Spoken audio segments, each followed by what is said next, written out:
What up, everybody? It's your girl July from Kickback, Couture, and today I'm gonna show you how to put some swing in your stiff beats. So if you're making lo-fi, boom bap, or even trap, and it just sounds stiff and it ain't bouncing how you want to, I'm gonna show you how to get that going. Alright, let's go.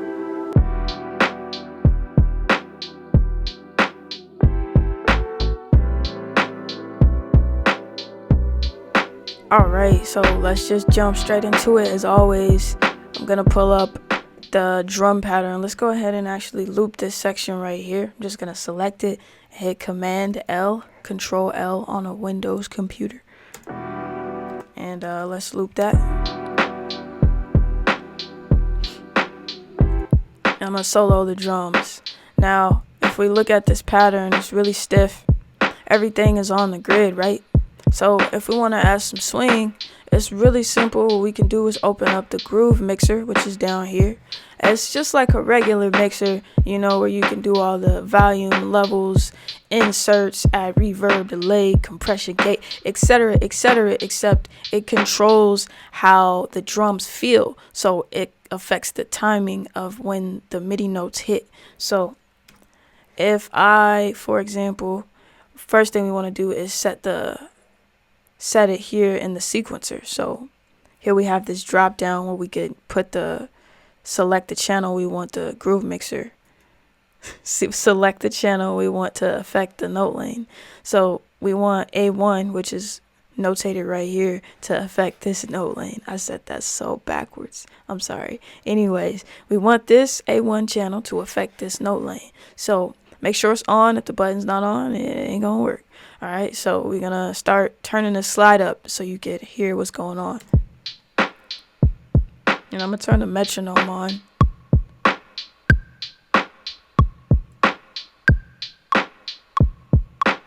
Now as I'm sliding it, you can hear the drums moving. So we know it's working. Now, what if I don't want all of my drums to slide? I want, you know, the hi-hat to slide different than the snare and the kick to slide different, and so on. So what you want to do is we'll select all those clips and we'll hit F8. That was not F8. Here we go. And we'll come up to the little tool icon up here. This is the groove settings, which we'll talk about later. But this tool icon. And then we have at the very bottom, extract notes to lanes. We're going to make sure it's on explode, and we'll hit move. And it'll automatically separate each individual MIDI note. So our kick is now separated from our snare, which we just played, and the hi-hat. They're all on their own note lanes. So now we could slide them individually to their own timing and route them to their own mixer track and regroove, right? So right here, that's the kick. So I'm just gonna name this first one so I know. Right click it once you have it selected, and then add labels to clips. That was the kick. And then this next one is the hi-hat. Right click it, add labels to clip, hi-hat, and then I'm going to name the bottom one. And I'm just going to name the first ones just so I know what it is. Whoops, right click, add labels to clips, snare. Perfect, cool. So let's get some individual grooves going on here, and I'll explain the settings in Regroove. So with the kick, let's say I want to move it just a little bit over to the right. So it drags in time a little bit. Let's unmute everything. Everything's gonna play now. Turn off the metronome for a second. So let's slide that kick to the right, and you can hear how it's hitting out of tune with the bass now, out of rhythm. Before it was right on, like right now. So let's say we'll also change the bass, which would be this one here, and we'll go ahead and delete that one. Is there anything? There is something on there, so we'll leave that, and we'll also change this one just in case. All right, let's hear that.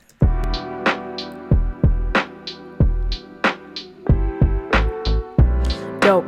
And I want a slightly different drag to my hi-hats, so I'm gonna use A2, and you have up to 32 channels, by the way. So you have A 1 2 3 4 5 6 7 8, B 1 through 8, C 1 through 8, and D 1 through 8. So up to 32 different grooves if you want to go super crazy. That's going to be a long beat, but you can go crazy. All right. So the hi-hat, let's go ahead and slide that some more over. And keep in mind, you also have some presets, which I'll show you some presets here in a second. All right. So we're going to slide this about 55 ticks. Let's see what that sounds like.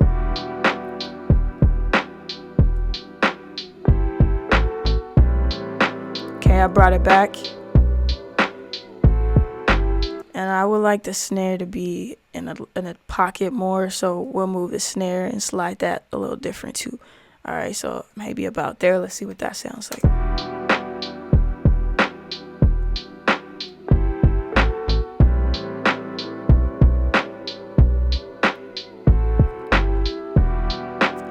Dope. So we got all the drums on a different swing. Now let's listen to what it sounded like before.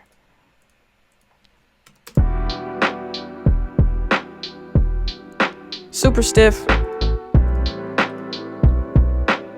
And you see how it's dragging now? Now that might not be the exact rhythm I'm gonna end up keeping, but you hear the effect and now you know how to do it, right? Okay, cool. So if I was gonna fix this, this is the snare, this is the hi-hat. I'll keep the kick pretty on and the bass pretty on. I'll move the snare just a little bit and keep the hi-hat slid. Let's see what this sounds like.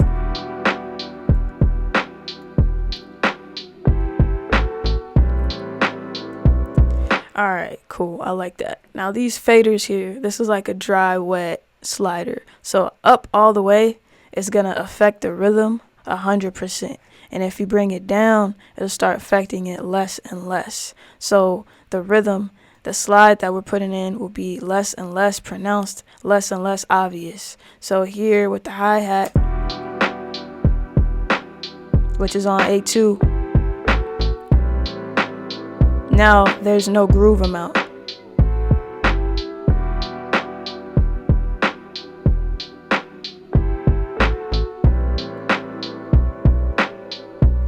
And slightly subtle, but if I exaggerate it,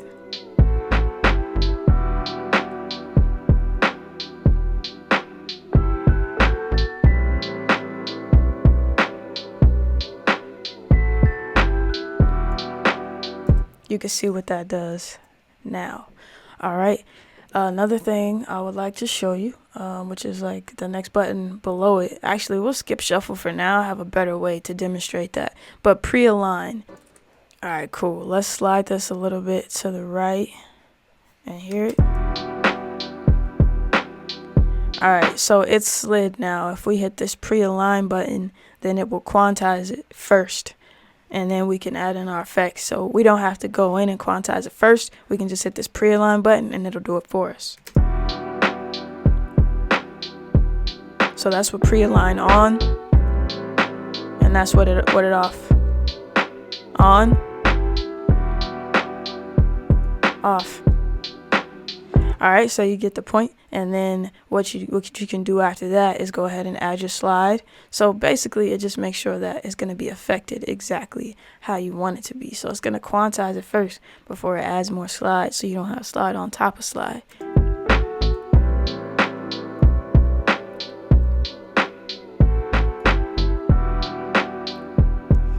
All right, cool. Enough of that. I actually want to show you what the shuffle button does now. So in the hook section of this beat that I'm working on, I have some live style hi-hats coming from XLN Audios, and that plugin is Addictive Drums. All right, XLN Audio's Addictive Drums. Gonna hit F7 to jump back into the sequencer here, and let's go ahead and loop that part.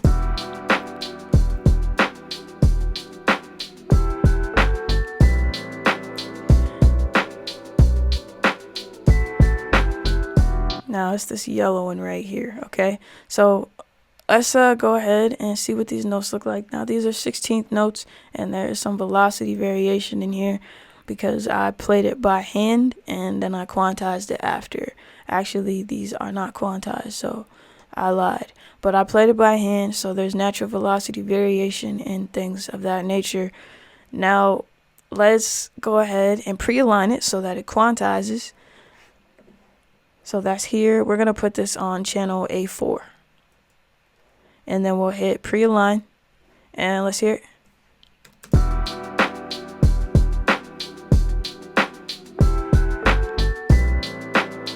Without pre-align. With pre-align.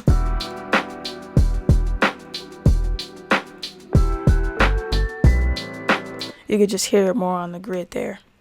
Alright, so now what we're going to do is turn up the shuffle. Now what shuffle is going to do is it's going to move every other 16th note to the right. So it'll be like a 16th triplet. It will be like a 16th triplet.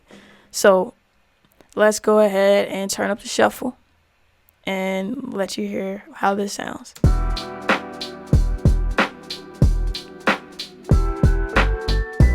Now, I just want to be clear, if you have eighth notes there, you won't really be able to hear it. If you have fourth notes there, a fourth beat rhythm, you won't be able to hear it. It specifically works best on 16ths or anything less than that. You'll be able to hear when it falls on the 16th, every other 16th of the grid. Now, in order to look at that, we'll just come up to our grid settings and let's put it on grid so that it changes. And we'll zoom in. I'm hitting H on my keyboard and you can hit G to zoom back out. Sorry. Now you can see it says 1/16th right here. So, you know, we're looking at 16th notes. And now we can see the divisions. Those are 32nd notes. And if we get closer, we'll see 64ths. All right, so specifically, these are 16th notes right here, and you can hear it best this way.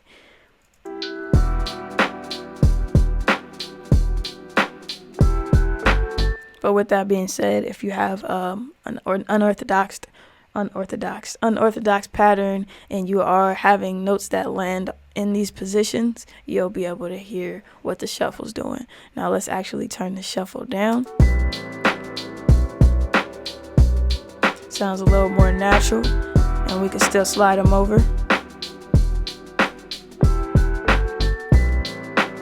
Alright, cool. Now I pretty much went over all of these parameters except for global shuffle. So let me show you what global shuffle can do.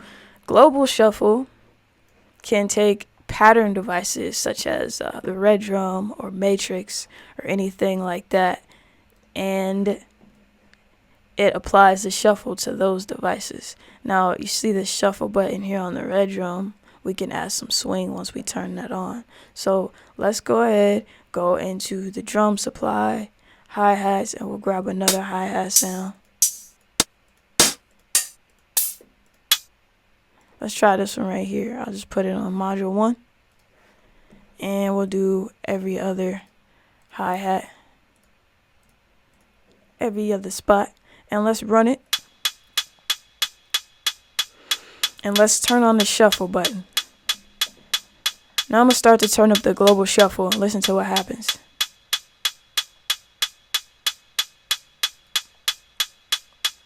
I'm actually going to solo this and play the metronome so you can hear it also. Let's start that over.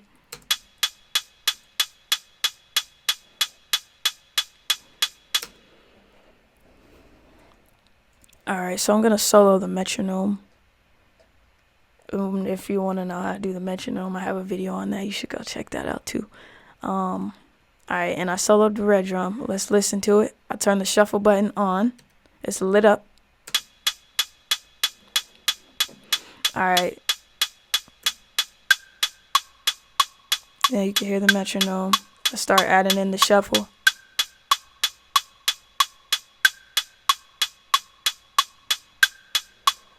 Now, if we fill in every note, listen to this. See how apparent that is? Right now it's straight on. And now we got a different rhythm in here. Now if I wanted to, I could use this as a background percussive instrument. Just be in the background. Put some effects on it. Let's say I'll grab a Sound Toys effect rack. Sound Toys effect rack, and we'll add some effects to it. Let's drag in crystallizer. Let's drag in Filter Freak. Alright, cool. And then let's look at what presets we got in here. Not going to dial anything too specific. Just get this done. Alright, that's a cool sound right there. Let's tune down Crystallizer a little bit.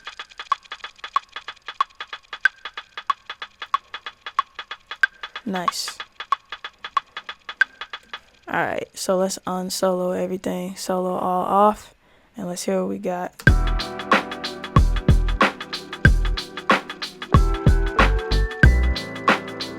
And that's got some shuffle in it.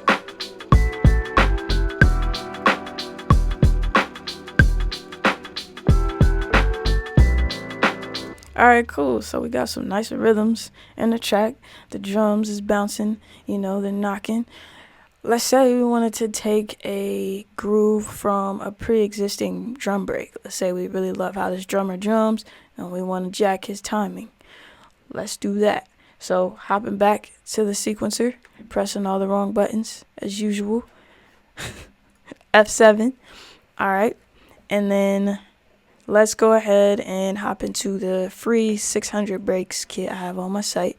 We'll just go into part 1, and I really like the second one. I'm going to turn it off because I don't want it to be like copyrighted or anything. And then we'll just drag it in. So I'm going to show you how you can take the groove of a clip, right? We're going to zoom in with H and G. And we'll mute it for a second. Actually, you know what? Oh well.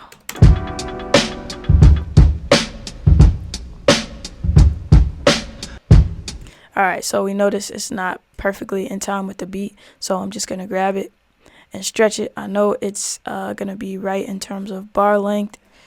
And I would like to see this in terms of a bar so I can see that better. Awesome. So now this will be a perfect loop. And you can loop around that and play it and double check if you want to make sure. But you'll just double click it and you'll see the slices inside of it. Once you see the slices inside of it, you'll right click inside, go to bounce, clip to Rex loop. Once you bounce it to a Rex loop, you can now drag it into your rack. You can use that as another rhythmic production element, or you can get the groove from it. So I'm just going to click on this button. I clicked on the drop down. And then the button, it says copy loop to track. Gonna click on that.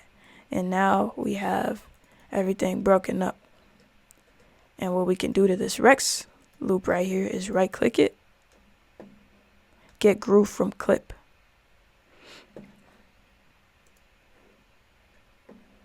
Now that groove is in user 1. Automatically populated A1. So I'm gonna mute this. And also going to mute this by pressing M on my keyboard. Solo all off in the sequencer. And let's apply that groove that we just got from this break to the drum patterns here. So we'll loop this area. And that's in A1. So we're gravy. Going to keep the hi-hats where they are. Let's just listen to what it is. It automatically replaced what we had before.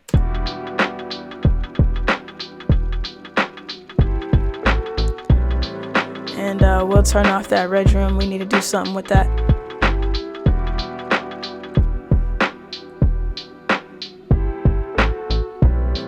And let's add this to user 1 too.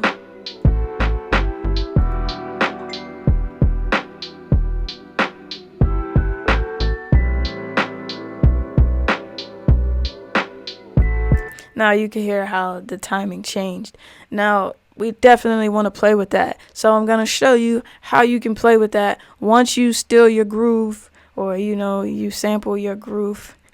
You can come over, hit F8, or alternatively you could come up to window and then go down to the tool window, or you can just hit the edit button here, which will probably be the easiest thing for you to do if you're not good with key commands. Now here you can see the groove settings. This is going to be relative to whatever channel you have selected. And you can also load patches that are already pre-existing in Reason. If yours comes up like this and shows your documents, what you can do is go into Factory Sounds, and then you'll see Regroove patches here, and these are all of the presets and reason for Regroove. All right, we got some bass comp presets, drummer, the MP60 presets, that swing, percussion, program, vinyl, all these different folders you can go through and experiment with and manipulate and make into your own. All right, right beneath that, it's going to tell us the length of the groove that we're using, which was 2 measures. We got timing impact, velocity impact, note impact, and random timing, right?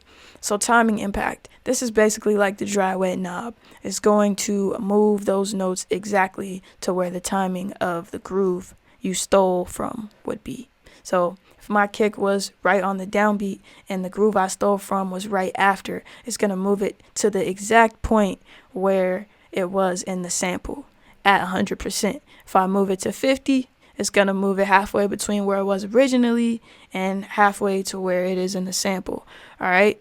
And if we go upwards past 200, it's going to do the same thing, just with different numbers. So it would be 50% past where it was in the sample, or 100% past where it was in the sample. So it's all about where you want to put it.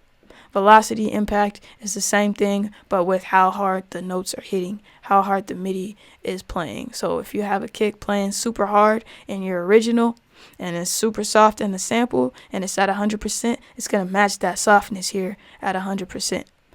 If you come here to 200, it's going to be 200 times, so on. There's a lot of math going on right now, but hopefully you understand what I'm saying, because I'm confusing myself.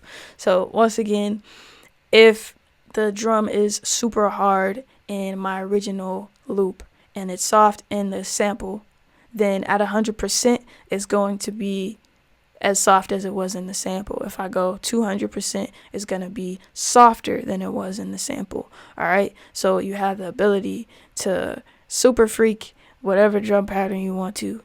All right, and then beneath it we have note length impact. So if we have a long open hi-hat, for example, then this would help affect that, and you can make it longer or shorter compared to your sample versus your original. Random timing is going to be just as it says. It's going to add some randomness to what's going on in your MIDI clip.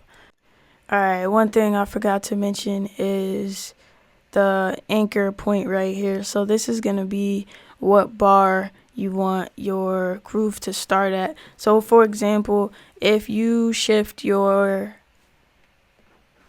drums back in time to the left for some reason, then you don't want to miss that first downbeat. You don't want the kick to miss, because it's not going to hit right at the beginning of the beat. So let me demonstrate this.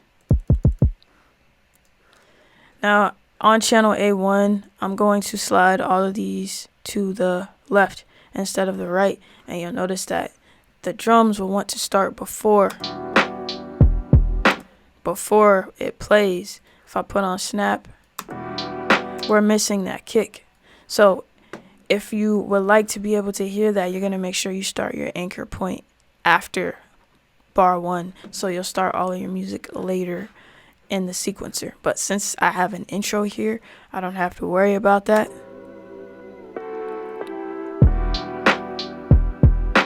Just something I needed to put in there just in case you wanted to rush the feel of your drum tracks rather than drag the feel of your drum tracks.